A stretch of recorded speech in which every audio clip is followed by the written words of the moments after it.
Joining us now, oh, well, she's here. Is Ojinika Okpe with stories trending around the world. Hello, Jinix. When are you going to stop this sing-song, Dr. Abati? Fine. All right. We're never going to stop. I told you have a chance to talk about Peter Obi. So let's begin what's trending with reactions trailing Peter Obi's resignation from the People's Democratic Party. In a letter that went viral on Wednesday, addressed to the party's national chairman, Obi said that recent developments within the party have made it impossible for him to continue participating in making constructive contributions. The former governor's decision to leave the PDP comes days before the party's presidential primary election. Let's take some reactions. Well, this is from Nefertiti, who wrote, Peter Obi has finally dumped the PDP. He has pulled out of their presidential primaries as well, while we wait the big announcement. This is good for his candidacy. Contesting on the platform of an untainted party will be a moral booster. The fire in us is unquenchable. Well, Dennis wrote, unfortunately, most youth shouting, we will vote for Peter Obi in any political party will still end up voting for PDP or APC in 2023. The real problem is that people hardly vote for a third force, no matter how good the candidate is. Now, the best option for Obi is to join NNPP. Well, Reno Mockery pulled up an old campaign poster that was in circulation in 2019. It's already been debunked anyways by Peter Obi with this caption.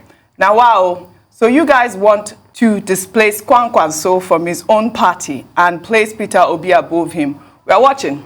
Let's see if the NNPP will be more tolerant. Hashtag table shaker. You know I love reading tweets. Over to you. But definitely, we all know, and I think Peter Obi has said it, it's not going to happen because Kwankwanso has his own presidential ambition. He wants to be on the ballot, and definitely. But you see, I think there are so many things we think we know, but we do not know. And it's only when we test it out in the political process we will know. A lot of people have been saying, wrong decision by Peter Obi, that you need a party that have a structure, you know, the national spread like the PDP provides and all of that. Yes, there are some valid arguments there. But the question is, we do not know if he goes to a smaller party, if he can create or make an upset. We do not know. We do not know if he could divide the votes of a couple of other people. We do not know. We do not even know the party is going to now. Secondly, another thing that they say is that Nigerians never vote for a third force. When you look at it critically, we do not know. Because we've never had somebody in another party in the frame of Peter Obi that a lot of people, young people especially, the Twitter sphere, the South, and some other young people are in support of. We do not know. So we have not tested it out. And that's why this election will be the first of its kind. And the third point is, I believe strongly that Peter Obi's leaving the PDP might just be the first of many to come. Because there's some other gladiators that after the APC primary, if things do not go their way, probably they too would like to be on the ballot. Will they leave? Will they not leave? We've had speculations in the past. It might come to pass. So this might be the first time where you will have not even one third force. Can I say many other third forces? Are we ready, though? I've been asking. Are we ready for that? Yeah. We do not know if that's even going to lead to a splintering of the votes. But one thing I can tell you for free is the fact that people do make big numbers despite the fact that they're not mainstream candidates. I'll take you back to data. 2011 or 2015 election, if my memory serves me right, a certain presidential candidate, Orji Uzor, got close to 1 million votes. He came third in that election. But a lot of people didn't pay attention to that because the two front runners were obviously doing well. Close to over 600,000, 700,000. In that election, 2011 or 2015, I'll have to check the data now and verify the data. And he ran on the platform of another political party. Some will also argue that when you look at it critically, yes, The other thought force is, here they've been getting less than 20,000, less than 30,000 votes, some 100,000 votes. They'll say, okay, the threshold is 100,000 votes. But the question is, might this election tip the balance? We do not know. So all of this that a lot of people are saying, that, oh, yes, if he goes to a third party, he might not nick it. If he stays in the PDP, he might. We don't know what is happening. Let's just leave the permutation to play out. Dr. Bati, do you want to answer that question? Do you think Nigerians are ready for it? That's really the question that I want to ask. A lot of people are also saying he might have used the PDP as a vehicle to campaign and it's some sort of strategy. What do you think, quickly? Well, the choice is his to make. He's been in politics for a while. He will have his reasons. I assume that in good time, I mean, you know, he won't shy away from offering explanations if he has to and speaking his mind. Yes. And I look forward to when we'll have an opportunity to speak with him and then get a sense of what exactly has motivated him, beyond just developments within the party. Questions I would like to ask him, for example, what are those developments that, you know, made it very difficult for you to participate more constructively within the process, within the party? So that would be a very good question, and that would, you know, throw more searchlight on what exactly is going on within the People's Democratic Party. As for his next move, except he announces tomorrow that he has retired from politics. If he remains in politics, of course, since in Nigeria there's no room for independent candidacy. That is not even, you know, anywhere inside the Electoral Act, even if there were persons pushing for independent candidacy. I think that passed through the Constitution amendment process, which is yet, you know, not yet to be concluded. So that means he will need a political party platform, yes. You know, if he wants to pursue his ambition. Or perhaps he has amended, revised his expectations. Whatever that is, he is the person in the best position to tell us. Otherwise, we just remain as observers and see developments. Well said, Dr. Bati. We'll take another story. Jubril Ahmed, the husband of the pregnant woman killed along with her 4 children by unknown gunmen in Anambra State over the weekend, has opened up about his grief. Jubril, who works as a security guard in Anambra State, said in a recent interview that his wife was 9 months pregnant when she was killed. While narrating the incident that led to the tragedy, Jubril said his family were on their way home after visiting a relative in a nearby town when the gunmen attacked them, and revealed that they were a target of the killing because they were all wearing hijabs. Jubril also disclosed their identities. His late wife was Harira. She was 32 years old. His children were 9-year-old Fatima, 7-year-old Khadija, 5-year-old Hadiza, and 2-year-old Zaituna. The grieving husband and father, who is originally from Adamawa State, says he's devastated by the unfortunate incident that has claimed his entire family and has called on the government to do something. In the meantime, President Muhammadu Buhari has condemned what he described as the barbarous and wanton killings in the southeast and other parts of the country. In a tweet shared via his verified Twitter handle on Wednesday, the president said that the perpetrators should expect tough responses from security agents. Well, this is good that the president has responded this way, but also the Anambra State government, Charles Chukwuma Soludo, sent delegates to visit Jubril Ahmed yesterday, I believe. But this is so heartbreaking.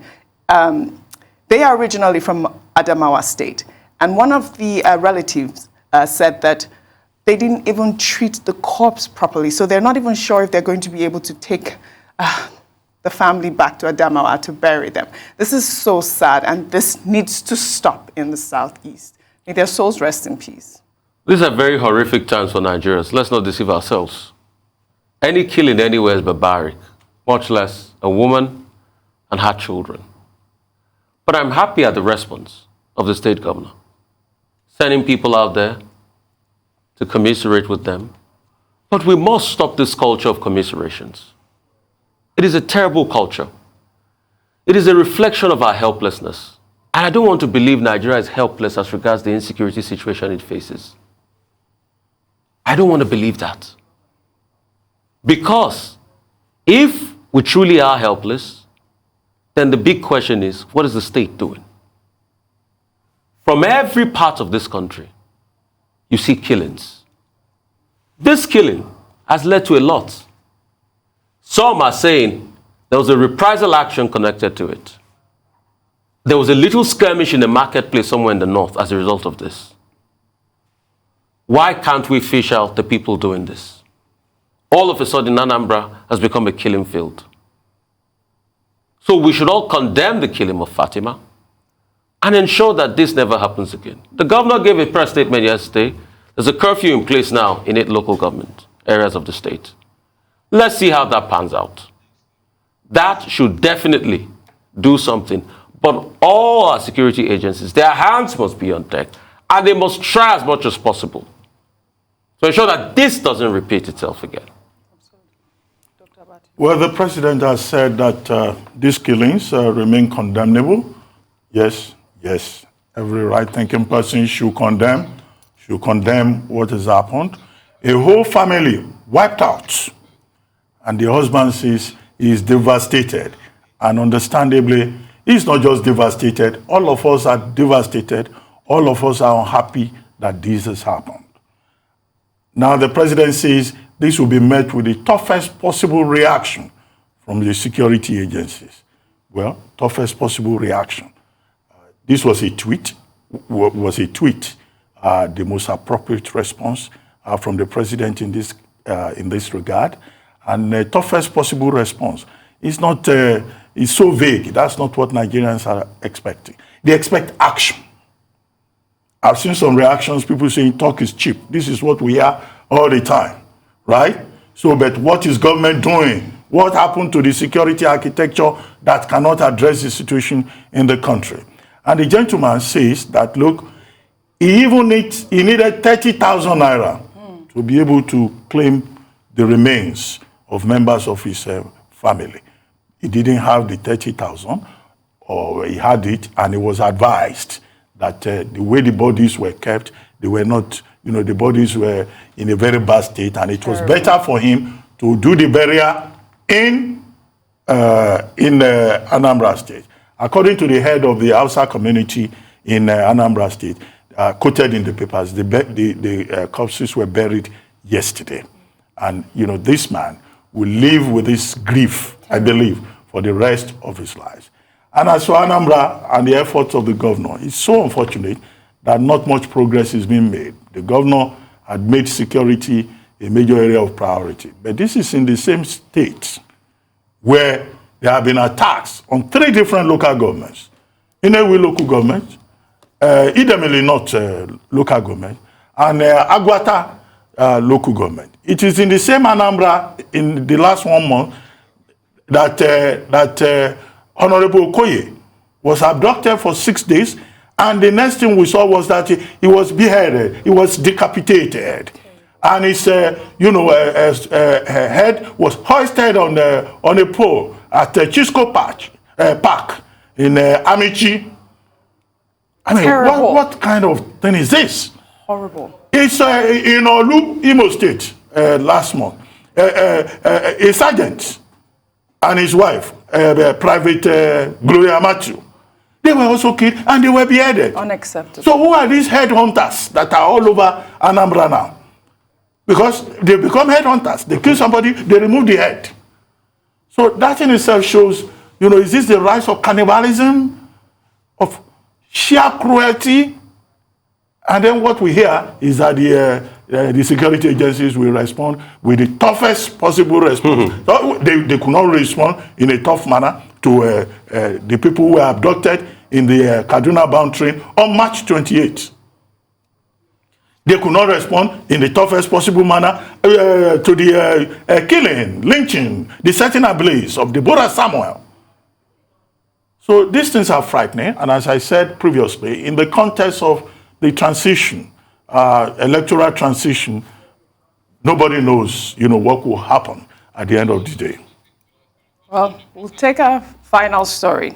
Sheriff Obolwori, Speaker of the Delta House of Assembly, won the People's Democratic Party governorship primary in the state on Wednesday, polling 590 votes to beat his closest rival, David Adevie Obowori, who is the preferred candidate of Ifeanyi Okowa. The governor of Delta State was seen celebrating in a video that is now making the rounds on social media. Let's take a look.